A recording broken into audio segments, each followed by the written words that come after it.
고난을 딛고 일어서라는 제목으로 말씀을 나눕니다. 삶에 지치고 낙심될 때 우리는 어떻게 살아야 됩니까? 인간에게 고난이란 운명적인 것입니다. 만일 아담과 해와가 하나님을 반역하지 않았다면 인간은 죄와 질병, 저주와 절망, 슬픔과 죽음의 고난은 당하지 않았을 것입니다. 아담과 해와가 하나님을 반역한 결과로 아담과 해와의 후손인 모든 인간은 운명적으로 고난을 맞게 되어 있습니다. 한 사람도 고난을 겪지 않은 사람은 없습니다. 하나님께서는 타락한 아담과 해와를 에덴에서 쫓아내실 때에 땅은 저주를 받고 가시와 원공키를 내게 될 것이라고 말씀을 하셨습니다. 그래서 그때부터 모든 사람은 남자고 여자고 연령을 불문하고 민족을 초월해서 어느 나라 살든지 다 고난을 겪게 됐습니다. 이거는 인간이 환경적으로 고난을 당할 것을 말씀해 준 것입니다. 또 하와에게는 내가 내게 잉태하는 고통을 크게 더하리니 내가 수고하고 자식을 낳을 것이며 너는 남편을 사모하고 남편은 너를 다스릴 것이라고 말했습니다. 바로 이것은 또한 인간이 가정적으로 고난을 당할 것을 말씀해 주셨습니다. 그래서 가정을 이루면 행복할 것 같지만 가정을 이루고 나서 부부싸움으로 자녀와 문제가 생기므로 너무나 힘든 삶을 살게 됐습니다. 그리고 아담에게는 내가 얼굴에 땀이 흘려야 식물을 먹으라고 말씀하셨습니다. 전국으로는 인생을 향해서 너는 흙이니 흙으로 돌아갈 것이라 말씀하셨는데 이거는 하나님께서 바로 사람이란 이 세상에서 고난을 짊어지고 살다가 죽어야 하는 존재라는 걸 말씀해 주셨습니다. 그래서 사람은 태어나면은 평생 동안 고통을 당하다가 결국에는 죽음으로 가는 것이 인생입니다. 그래서 시편 90편 10절의 시편 기자는 우리의 년수가 70이요 강건하면 80이라도 그 연수의 자랑은 수고와 슬픔뿐이요 신속히 지나가니라고 말했습니다. 그리고 우리에게 우리 날 계산을 가르치사 지혜의 마음을 얻게 해달라고 했습니다. 즉 말하자면은 내가 아무리 오래 살아봐야 70이고 강건하면 80까지 사는데 그 연수에 자랑할 게 하나도 없다는 겁니다. 그 자랑은 수고한 것과 슬픔뿐이라고 했습니다. 그리고 세월은 빨리 지나간다 했어요. 그러니까 우리에게 우리 날개 수함을 가르치사 지혜의 마음을 얻게 해달라. 왜 내가 세상에 태어나가지고 살아야 하는지, 왜 이렇게 고난 고통 속에 살아야 되는지 이걸 깨닫게 해달라고 그랬어요. 그런데 이렇게 보면 인간은 절망입니다. 그러나 고난은 오히려 우리에게 큰 승리와 발전을 가져다주는 동기가 될 수도 있고 그 반대가 될 수도 있습니다. 여러분이 어떻게 이 고난을 받아들이에 따라서 반응에 따라서 여러분이 오히려 인생에 성공할 수가 있고 여러분의 인생의 낙오자가 될 수 있습니다. 이러므로 저는 고난의 부정적인 면보다도 긍정적인 면을 통해서 고난에 대처하는 우리 올바른 자세에 대해서 여러분과 함께 은혜 나누는 시간이 되겠습니다. 여기에 고난을 겪자는 사람 그리고 낙심 속에 살자는 사람은 한 사람도 없습니다. 성경을 보면은 하나님을 믿는 사람들 중에서 고난이 따라온다는 것을 분명히 볼 수 있습니다. 대표적으로 우스 땅에 살던 욥이 그랬습니다. 욥은 하나님이 칭찬할 정도로 순전하고 정직하고 하나님을 경외하고 악에서 떠난 사람이었지만 하루아침에 자식과 재물을 다 잃어버리고 자신에게는 병까지 들었습니다. 그러나 그는 이런 상황에서 믿음을 버리지 않았어요. 끝까지 믿음을 지켰습니다. 결과로 욥은 결국에 가서 하나님의 놀라운 축복을 받은 사람입니다.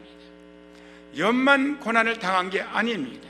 여러분이 잘 알고 있는 믿음의 조상인 아브라함도 하나님의 약속을 받고 75세에 고향 산천을 떠나서 약속의 땅에 갔지만은 약속의 땅에는 풍부한 것이 아니라 기근이 들어서 먹을 양식이 없었습니다.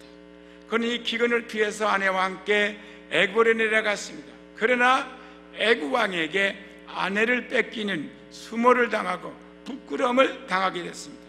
이처럼 위대한 신앙이라고 해서 시험과 환난이 없는 것이 아닙니다. 누구나 다 시험과 환난을 거치게 되어 있습니다. 야곱도 외삼촌의 집에서 20년 동안이나 모순살이를 한 후에 이제 겨우 자산을 모아가지고 고향으로 돌아오는데 야복강가에서 형님이 그 동생과 그 일가족을 다 죽이려고 군사를 이끌고 나와 기다리고 있었습니다. 얼마나 야곱이 간담이 서늘했겠어요. 그러나 야곱은 믿음으로 극복함으로써 오히려 그 형제에게 죽임을 당한 게 아니라 도움을 받게 됐습니다. 요셉은 형들에게 미움을 받아서 애굽으로 가는 상인에게 팔려 14년 동안이나 노예로 또 죄수로 모진 고통을 겪었습니다. 모세도 40세에 자기 힘으로 동족을 도우려다가 오히려 그들에게 배신을 당하고 80세가 될 때까지 40년 동안 양을 치는 노동자가 돼서 고생을 했습니다. 이들은 분명히 다 믿음의 사람이었지만은 그들의 믿음이 그들의 고통을 덜어주지 못했고 그들의 고난을 덜하게끔 하지 못했습니다. 오늘날 믿는 우리에게도 예 없이 고난은 다가옵니다. 지금 고난을 당하는 사람이 이 자리에 있을 겁니다. 그러면 우리에게 고난은 왜 오는 것이고 고난을 당해 지치고 낙심될 때 우리는 어떻게 해야 됩니까? 이게 이제 우리에게 들어야 할 말씀입니다. 첫째, 고난에는 하나님의 계획이 뜻이 있습니다. 고난은 그냥 오는 게 아닙니다. 여러분과 나에게 고난이 오는 것은 분명히 하나님의 뜻이 있고 하나님의 계획이 있습니다. 우리 인생들은 모두 아담과 하와의 자손으로서 타락한 아담과 하와의 혈통을 이어받았기 때문에 인간의 마음에는 하나님을 불신하고 하나님을 불순종하고 거역하는 속성이 근본적으로 들어있습니다.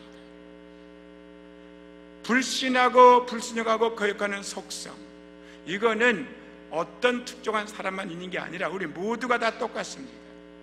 하나님께서는 이런 인간을 하나님의 도구로 만들고 쓰기 위해서는 반드시 고난과 고통을 통해서만이 만들 수 있기 때문에 하나님은 고난과 고통을 허락하십니다. 왜? 그들을 깨트려야 되기 때문에. 그러므로 우리에게 다가오는 고난에는 우리의 아집을 깨트리기 위한 하나님의 세밀한 계획과 뜻이 있습니다. 깨어지지 않는 인간은 자기를 자랑하고 자기 능력을 의지하고 그러고 그것을 내세웁니다. 조그만 일이 잘 돼도 내가 잘해서 내가 해서 그러고 자기를 내세웁니다. 하나님의 영광을 전혀 나타낼 생각을 하지 않습니다. 그래서 성경은 너희가 웅금이 중식이 뗄 때에 두렵건대 하나님을 잊어버릴까 한다고 했습니다. 사람은 부유해지면, 그리고 사람은 여유가 있으면, 사람은 권력을 잡으면, 사람은 명예를 얻으면 교만해집니다. 그래 하나님은 말씀하십니다. 교만은 패망의 선봉이요 겸손은 하나님의 은혜를 베풀어준다고 했습니다. 우리는 이런 고난을 겪을 때 우리는 깨달아야 됩니다. 내가 아담의 자손으로서 하나님을 섬길 줄 모르고 하나님을 의뢰할 줄 모르고 내 마음대로 내 방식대로 살았구나 깨닫고 우리는 분명히 내 삶의 패턴을 바꿔야 됩니다.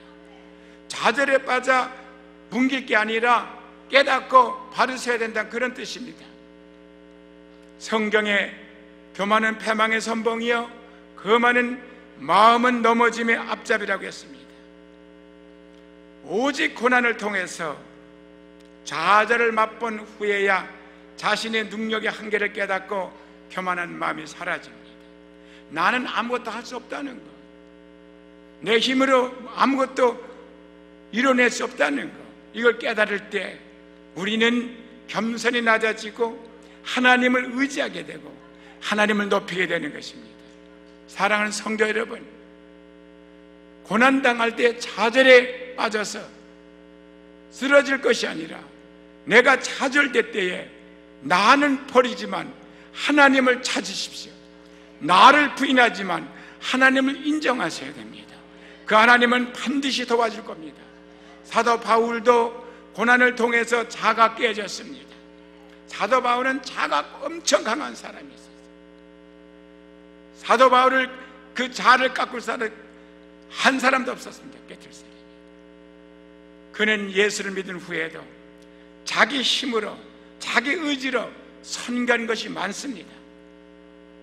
하나님이 가라고 허락도 안 했는데 자기가 하나님의 능력을 받은 걸 알고 누구보다도 말씀을 많이 아는 걸 알고 그는 어디든지 자신의 원하면 갔습니다. 그러나 하나님은 그런 사람을 원하는 게 아니에요. 하나님은 자기를 의지하고 자기 지식을 의지하고 자기 운명처를 의지하고 그런 사람 하나님 쓰지 않습니다. 오로지 하나님의 시키는 일을 하는 사람을 하나님은 쓰십니다. 그래서 사도 바울이 이렇게 고백을 합니다. 형제들아, 우리가 아시아에 당한 환난을 너희가 알지 못하기를 원치 않으노니 힘에 지나도록 심한 고생을 받아 살 소문까지 끊어지고. 무슨 말입니까?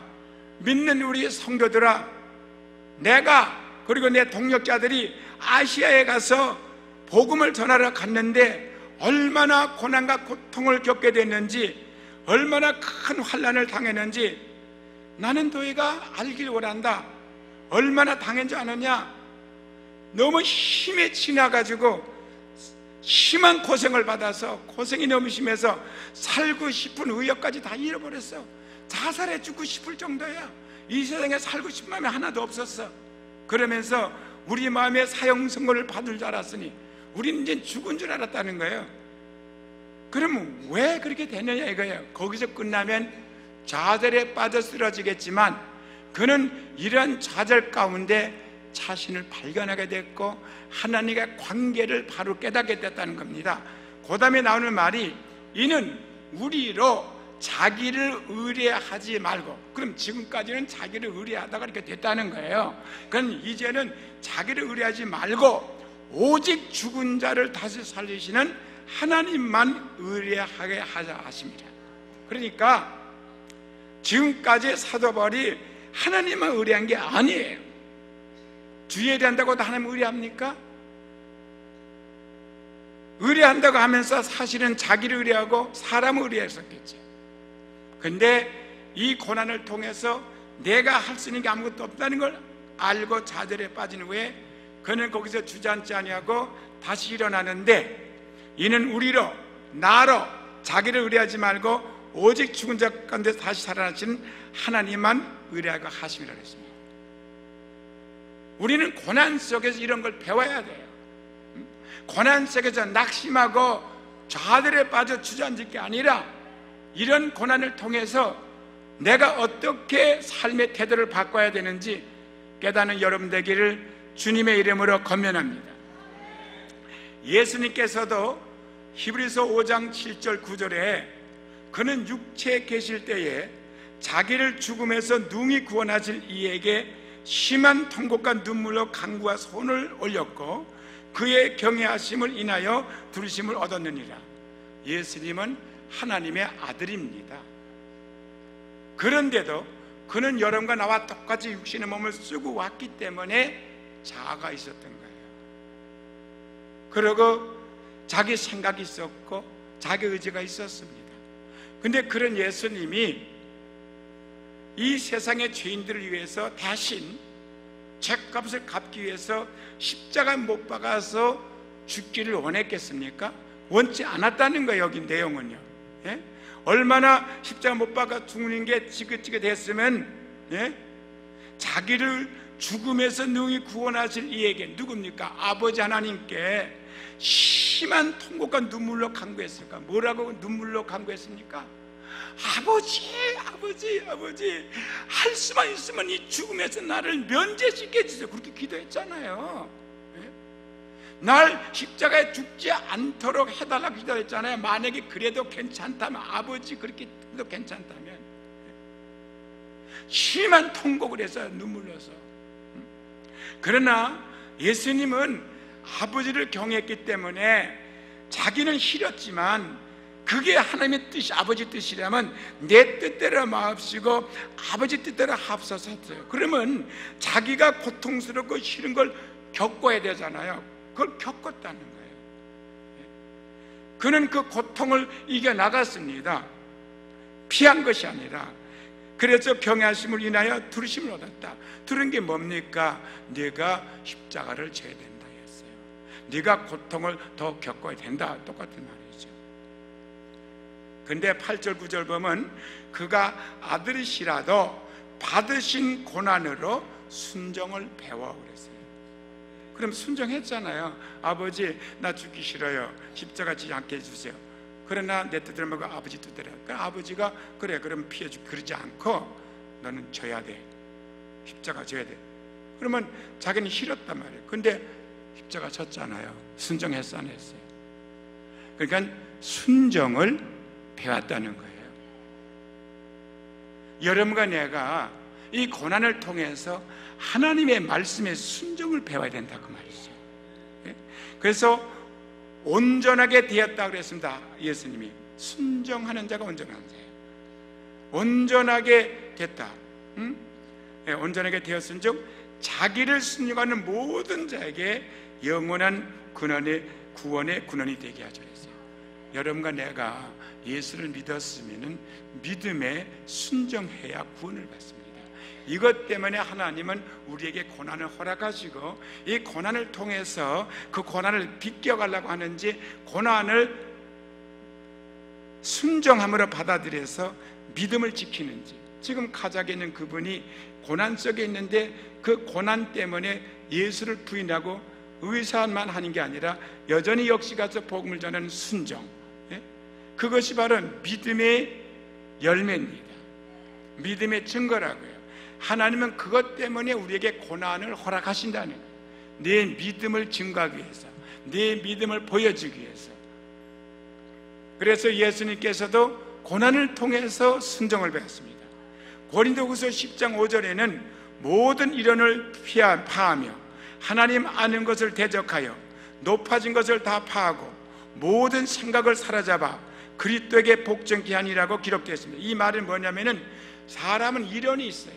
내 생각이 있습니다. 내 방법이 있습니다. 나에 대한 체계가 있어요.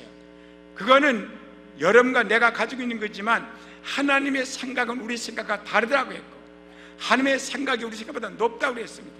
그러면 내가 아무리 이론이 있고 내가 아무리 논리적인 게 있어도 하나님의 말씀하면 그 말씀과 하나가 되지 못하면 내 것을 버려야 되죠. 내 이론을 파괴해야 되죠. 그리고 하나님의 말씀에 순종해야 되죠. 그래서 모든 이론을 파하며 하나님 아는 것을 대적하여 내가 하나님보다 높습니까? 하나님보다 더 많이 압니까? 그러면 하나님의 말씀하면 내가 어떤 생각을 했다가도 그게 하나님의 말씀에 어긋나면 버려야죠. 그래서 높아진 것을 다 파하고 모든 생각을 사로잡아서 내 생각을 사로잡아서 그리스도에게 복종케 한다고 했습니다. 그래서 우리에게 고난이 오는 거예요. 사람은 고난 없이 자아중심의 아집에서 벗어나기 어렵습니다. 말씀만 가지고 안 됩니다. 고난을 통해야 비로소 낮아지게 되죠. 그래서 아집이 깨어지지 않는 사람은 하나님께서 생활할 수가 없어요. 그래서 복 있는 사람은 하나님께 크게 깨트림을 당한 사람들입니다. 모세도 그랬고 요셉도 그랬고 야곱도 그랬고 아브라함도 그랬고 다 그렇습니다. 사도 바울도 고난을 통해서 깨트려진 사람이 돼서 하나님이 쓰셨습니다. 자가 깨져서 하나님 앞에 완전히 항복한 사람만이 하나님께서 축복을 하시는 거예요. 욥도 보십시오. 고난을 통해서 마지막 40장에 그가 깨지는 모습을 보여줍니다. 그때 하나님은 그는 배나 축복을 해줬다 했어요. 우리는 고난을 통해 깨어질 때 감사하는 신앙을 가져야 돼요. 불평하지 마십시오. 원망하지 마십시오. 먼저 순종을 배운 후에 강한 믿음으로 키워가기 시작해야 됩니다. 나를 버리고 아무것도 할 수 없는 사람이면 그 사람은 무용지물이 되어버려요. 나는 버렸지만 하나님을 얻으셔야 됩니다. 나 자신은 부인했지만 하나님을 인정해야 됩니다. 부모가 자식을 강한 사람으로 키우려면 고생을 시켜요. 예쁜 자식, 사랑하는 자식은 매력 키운다는 말이 있습니다. 정말로 자식을 사랑한다면 부모는 그 어떤 환경에도 잘 견뎌낼 수 있도록 강하게 키워야 돼요. 쉽게 낙심하고 좌절하는 것은 고생을 하지 않고 컸기 때문입니다. 환난, 시련, 역경, 핍박 다 겪게 하신다고 하나님. 그래 여러분들이 나중에 적그리가 와서 우리를 핍박할 때 이겨나갈 수가 있죠.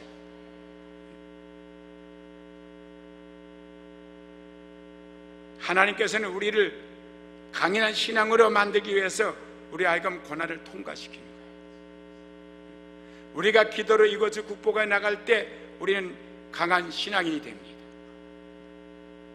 교회가 어려울 때 우리는 비틀비틀하고 쓰러지지 말고 더 강한 자가 되시기 바랍니다. 더 믿음을 굳건히 가지세요. 운동하는 사람이 몸을 단련시키는 것과 똑같아요. 끊임없이 몸을 단련시킨 선수만이 근육을 발달시키고 그 힘을 키워가지고 이길 수가 있는 거죠. 여러분 운동하는 거 얼마나 힘든 줄 알아요? 또한 낙심했을 때 바로 그때가 하나님께서 우리에게 구원의 능력을 베풀 때입니다. 왜? 낙심했다는 말은 자기를 불신할 때 낙심이 오는 거예요. 내 힘으로 아무도 할 수 없다고 자기를 부인할 때 이게 낙심해지는 거죠. 하나님은 그럴 때 도와주시는 거예요. 하나님 저를 도와주십시오라고 손들고 나가는 바로 그때 주님이 붙들어 주십니다. 그리고 기적을 체험하게 돼요. 낙심은 파멸을 가져오기도 하지만 여러분들에게 단련시켜서 승리를 가져다 주기도 해요. 여러분 전쟁에 접어지 못한 나라를 이기기가 힘들어요. 전쟁에는 지기도 해야 돼요. 그래서 위대한 승리자를 만들어내는 것입니다. 낙심이 우리에게 파멸을 가져오느냐 아니면 승리를 가져오느냐 하는 것은 그것을 대하는 여러분과 나의 태도에 달려 있어요. 그러면 낙심될 때 우리는 어떻게 해야 됩니까? 첫째, 낙심될 때 우리는 하나님께 기도하고 부르짖어야 돼요. 왜냐하면 성경이 말씀했어요. 너희 중에 고난당하는 자가 있느냐? 저는 기도할 것이요 그랬어요. 그럼 내가 고난당하면 기도해야죠. 왜 안 해요? 이게 습관돼 버렸어요. 여러분 고난당하면 이리 뛰고 저리 뛰고 고난을 피하려고 해도 피할 수 없어요. 하나님이 허락하셨기 때문에. 아무리 막으려면 막아지지 않아요. 하나님께 돌아라는 뜻이에요. 그게. 하나님께 기도하라는 뜻이에요. 여러분 탕자가 돈 가지고 나갔어요. 허랑방탕 살았어요. 안 돌아왔습니다. 고난을 겪으니까 먹을 양식이 다 떨어지고 일을 해도 일의 대가를 못 받으니까 아버지 집에 돌아온 거예요. 기도하면 되잖아요. 네? 좌절에 빠질 정도가 되면 기도하셔야죠. 네? 기도는 꼭 이렇게 잘 지어놓은 교회 나와서 꼭 기도해야 되는 거 아니에요. 어디에서나 기도할 수 있어요. 여러분 화장실에도 기도할 수 있어요. 지나가던 복도에서 기도할 수도 있어요. 거리에서 기도할 수도 있어요. 직장에 기도할 수도 있어요. 어디서나 기도할 수 있어요. 예? 낙심될 때 우리는 어떻게 해야 됩니까? 기도하셔야죠. 예? 그리고 부르짖어야죠. 창피 안 하고요. 부르짖으면 고난당한 것보다 낫죠. 예? 아버지 부르짖어야죠. 그럴 때 하나님은 우리를 구원해 주시는 거예요. 예? 하나님께서는 오직 기도하는 사람과 같이 역사하십니다.